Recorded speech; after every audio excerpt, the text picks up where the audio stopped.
Hello, welcome to another character trait lesson. Before we start at this character trait, I want to know about your goals. How did you do in your goal setting? Remember, it's really important if you want to achieve anything in life to set goals. Okay, we're going to learn about a new character trait today, but I'm not going to tell you what it is. First of all, I want to see if you can guess. Listen here to this a minute.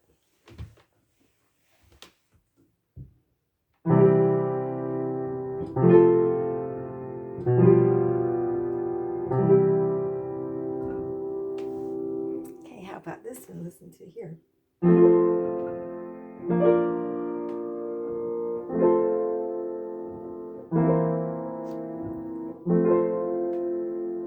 Or how about this one?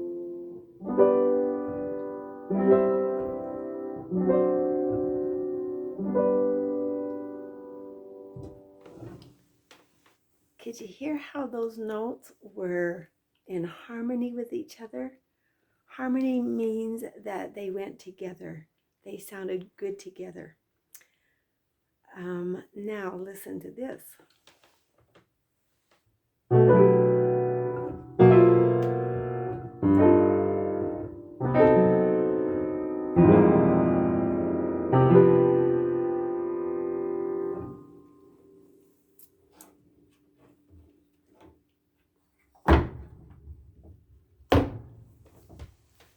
What do you think about that? Which would you rather listen to? The first sounds that were harmonious, or the second sounds that just made you want to crawl into your bed and put the covers over your head? So, do you have any idea of what kind of trait we might be talking about today? Before we do that, we're going to play an opposite game. I'm going to tell you some words, and I want you to figure out what the opposite word is. How about this? Calm, cool, relaxed. What would be an opposite word of that? Angry, upset. Which would you rather be? Calm, cool, relaxed, or angry or upset? How about this one? Peaceful, serene. What are some opposite words for peaceful and serene? Argumentative, contentious, quarrelsome. Which kind of life would you rather live? Peaceful and serene, or argumentative and contentious? Listen to this one. What's the opposite of patient, long-suffering, tolerant? Those are a little bit harder words. The opposite would be impatient. Hurry up, you have to get this done. Hurry, fast. Impatient. Last one. What's the opposite of kind and nice? Mean or cruel? Which of those would you rather live with? We all want to have a happy life and be calm. So what is this character trait that strong, good character people need to have? Any ideas? There's probably several words, but I've chosen one.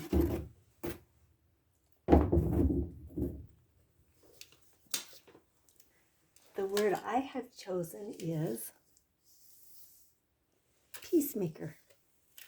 Being a peacemaker. A person who is a peacemaker is a person who does not like contention or arguing or anger. And they figure out a way to solve any problem that there is with peace. There's never a way to use anger or frustration. There's always a way to figure out another way. And a peacemaker is the person that figures out a different way to use, to not have argumentative situations, to have peace.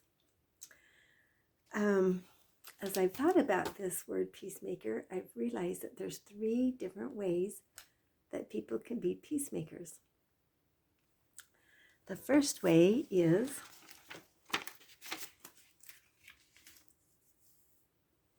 to have peace in ourselves. If we don't have peace in ourselves, there's no other way to help other people have peace. It's important that we find peace in ourselves. The other day, I was looking for my little laminating machine, and I couldn't find it. I looked everywhere possibly could be, and I was just becoming more and more frustrated. And then I thought, there's nothing I can do about it. It will show up. Calm down. And I had to be a peacemaker with myself. I had to find that peace inside of myself. A second way people can be peacemakers is with other people.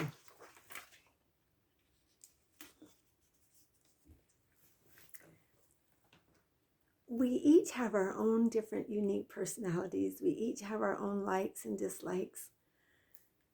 And living with other people, oftentimes there's going to be problems arise.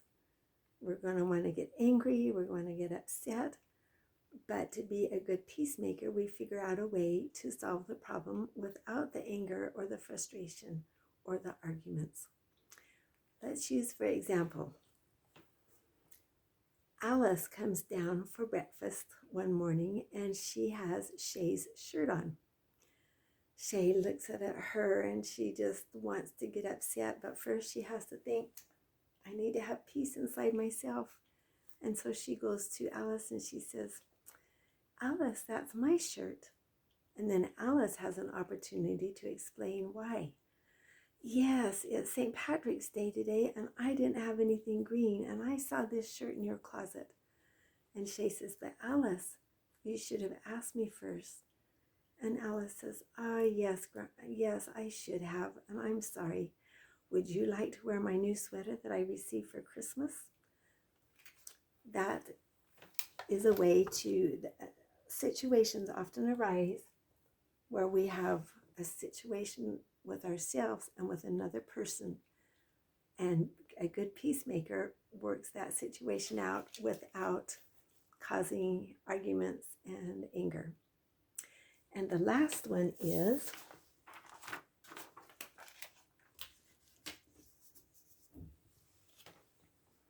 being a peacemaker between two other people or two other groups of people.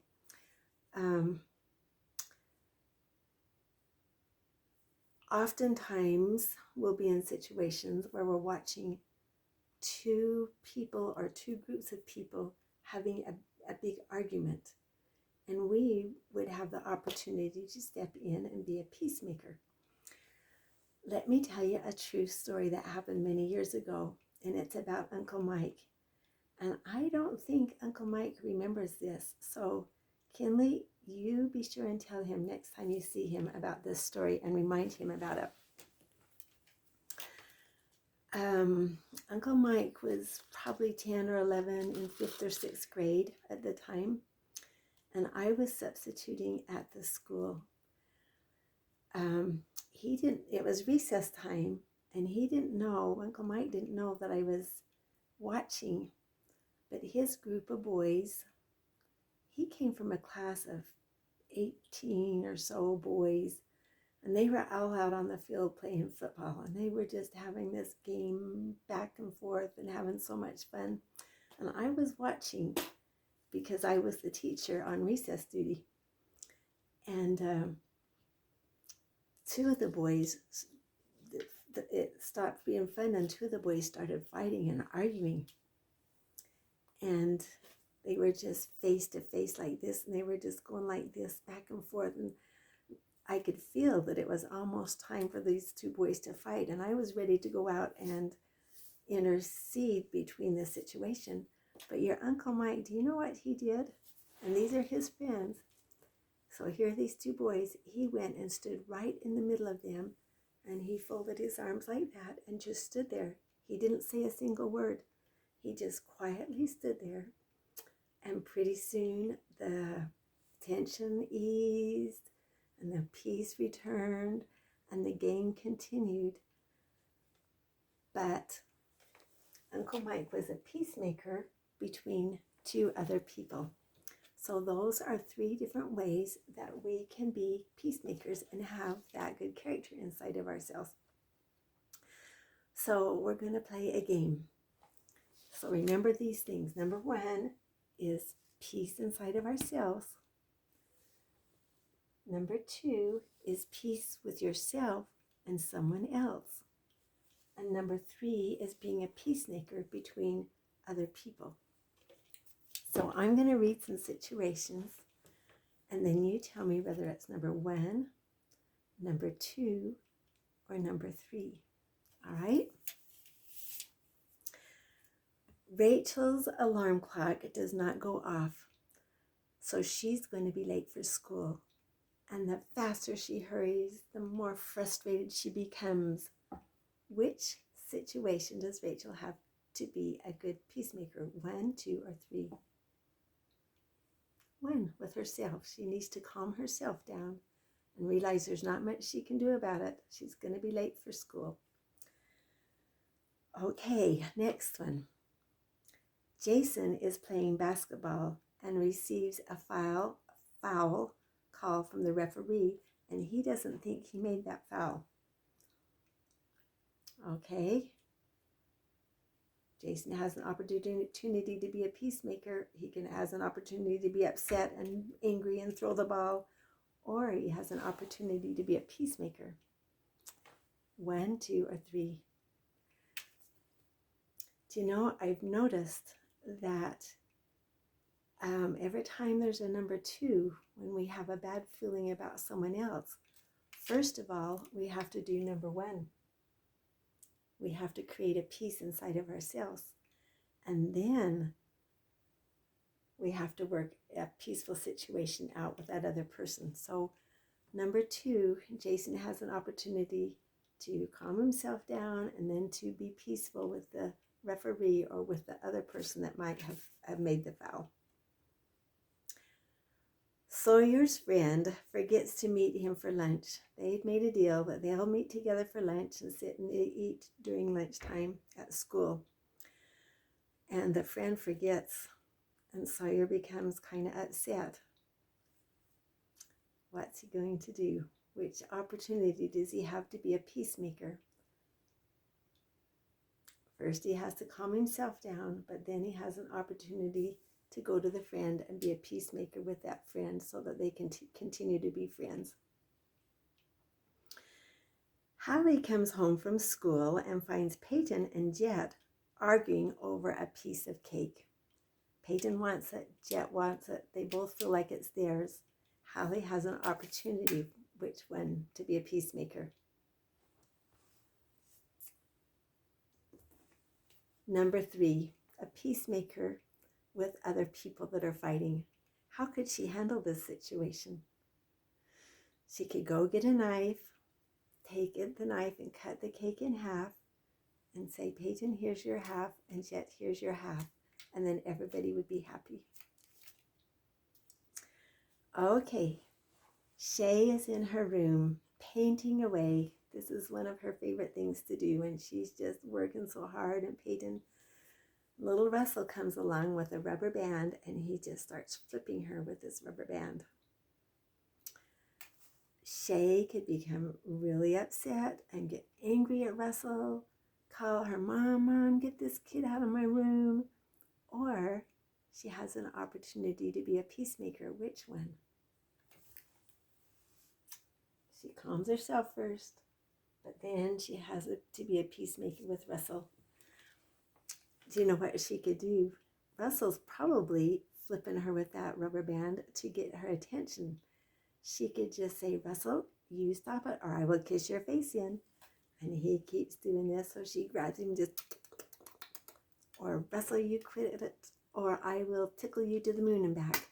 There's always a way to handle a situation without becoming angry and upset and causing the noise of the piano, the contention. Okay, Kinley has been saving her money for this new fancy pen. She has a report to make, and she wants a special pen for making this report really beautiful. She finally has the money. She goes to the store, buys the pen, brings it home, and goes to do a report, and the pen doesn't work. Which opportunity does she have to be a peacemaker? Number 1, number 2, or number 3? Peacemaker inside of herself. She could get upset and scream and yell and throw the pen and get frustrated, but what good's that going to do? She'll have to figure out what to do. So she could go get a different marker or something from her mother and use that as a substitute, or wait until the mother could take her to the store to trade it in. But there's always a solution without having to get angry. Okay. Leah wants to watch a TV special, but her mother says she cannot because the special will go too late and she has school the next morning. Leah's been waiting for this special for a long time. First, she has to calm herself, and then she has to work it out with her mom, knowing that her mom is the best, is doing things for her good. Chloe received a new bike for her birthday. She comes home from school and finds Tommy riding her new bike, and she wants to ride it. Emma comes home from school and finds Tommy and Chloe fighting and arguing over that new bike. Which one of these opportunities does Emma have to be a peacemaker? Peacemaker between others. What could she do? How could she handle this? She could take Tommy and Chloe and sit them down and say, all right, you kids, there's a better way to handle this. What should we do?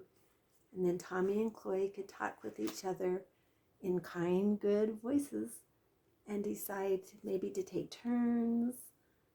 There's always a way to figure out a problem without arguing and screaming and yelling and fighting. Dallin is practicing pitching his baseball.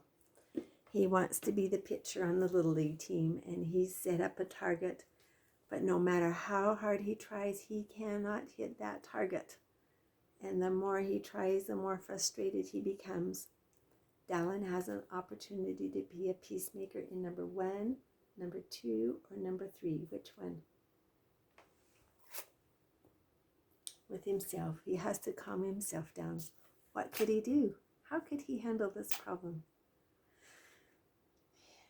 Yes, he could go in the house and wait a bit and then go try it again. He could move the target closer to him. He could move himself closer to the target and then gradually back up. There's always a way to handle a problem without the anger and the frustration. Okay, last one. Alice is at school and a group of girls are talking mean things. They're gossiping about another girl. How could Alice handle this situation? Which opportunity does she have to be a peacemaker? Number 1, number 2, or number 3? Peace between others.